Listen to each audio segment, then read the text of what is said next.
Good morning, everyone. I know it's been a long time since I've seen or talked to you all, but I hope you're doing good and safe throughout this crazy time. Obviously, I'm gonna be nervous. I'm always nervous during this, even though I'm talking to my camera and you guys can't even see me, but I'm still nervous. Today for my speech, I'll be giving it on the COVID-19, or better known as coronavirus, because it just seemed fitting. Literally, I had other ideas, but I knew as soon as I started researching on this one that I had to give it to you guys. Did you know that there are 188,579 cases, 4,054 deaths, and 7,254 recovered cases just in the United States alone? Think about that. I know that we've all been informed about all the deaths and the confirmed cases, and we're lucky enough to not have as much as, some places, other countries even.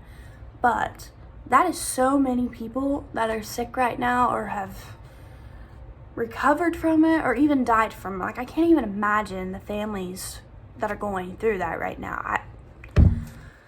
I don't know. With that being said, it was only fitting for me to choose this topic just because it is such a big deal right now. And people aren't talking about the good and bad from it. They're only talking about the bad because obviously we're all freaking out. But I think it's good to talk about it in a way that people can stay informed about what's going on, the updates and everything. So that's why I decided to do it. It is important. Oh gosh, okay. I'm discussing the importance of staying home and staying home during this outbreak, because that's what everyone keeps telling us to do, and that's the best thing that we can do right now. I'm going to talk about 1, how you can decrease your chance of getting it, 2, how it spreads so easily, and 3, what you can do while isolating yourself to protect yourself from it at all costs. Okay, so first, how you can decrease yourself from getting it. Obviously, staying home, that is the number one thing right now for us to stay healthy, for us not to spread it easily. Just going out, I work at a grocery store. I work at Kroger in Portsmouth, and just going out every day is so scary for me. Everyone comes in wearing masks, everyone is so worried about spreading it, and I understand that.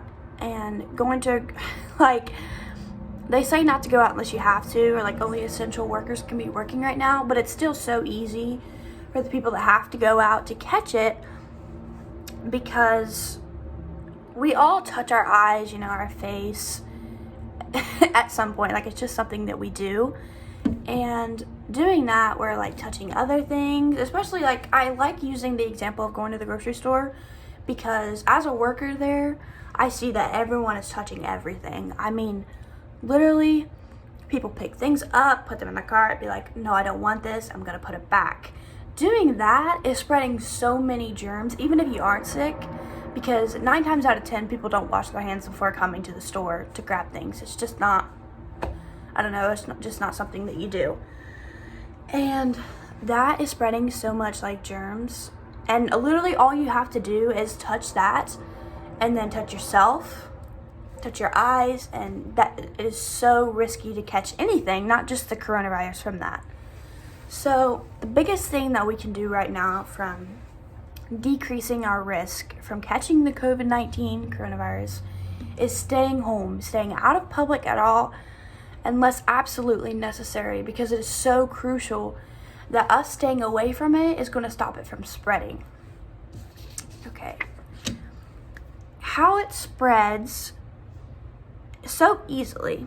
Okay, so how it spreads so easily. Obviously, when people go out and they're sick and they're coughing and sneezing and breathing through the air, that is so, it is so easy for that to get to person without even realizing that you're doing it.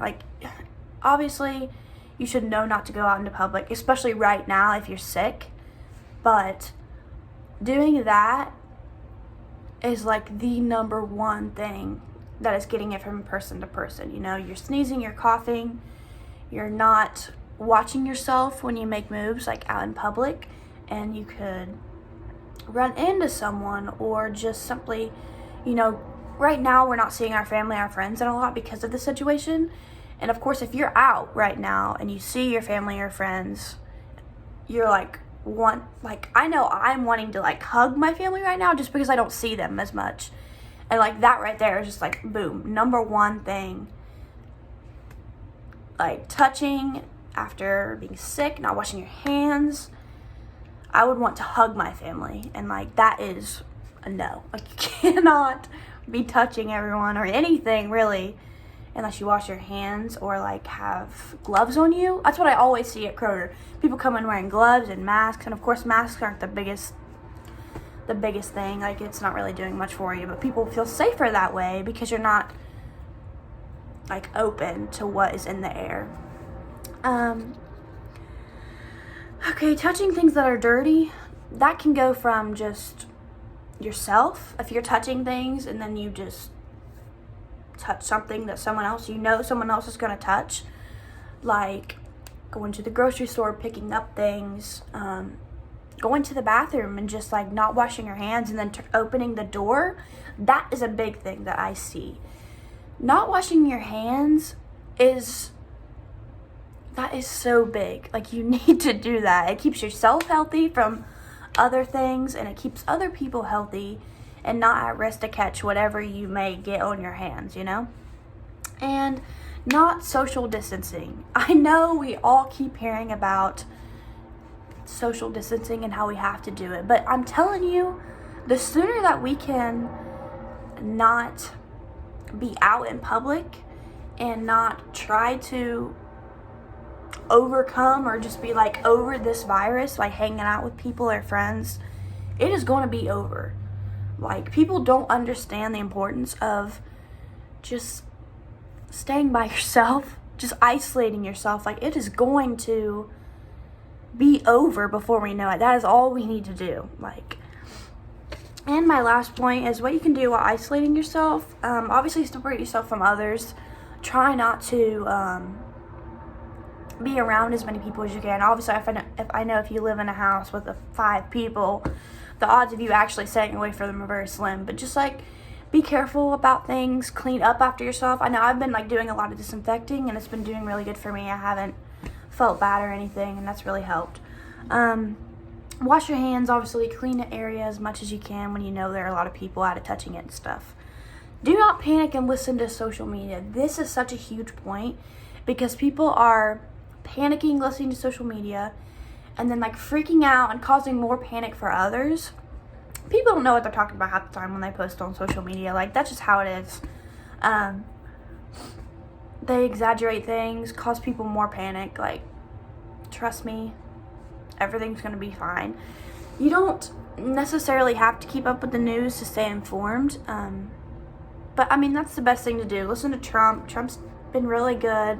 Mike DeWine is really good about giving out good information about what's going on, what could happen for the future and stuff. So that's definitely very, very important for you to do. Okay, in conclusion, I have discussed the importance of staying home during the COVID-19 or the coronavirus, whatever you prefer to call it, how you can decrease your chance of catching it, how it spreads so easily, and what you can do while isolating yourself to protect yourself from all costs. I hope that this shines some light on the importance of staying home. I know that's been beaten to our head from everyone around, but I really hope that you learn from this, because it is something that's very important for us to realize and hopefully get past. I definitely think that is a big deal, but not everyone does. But thank you for your watching. I hope you learned something. I hope you enjoyed. I feel like this is easier to talk to you guys, even though it's still not. I hope you guys enjoyed my speech, and I hope you have a great day.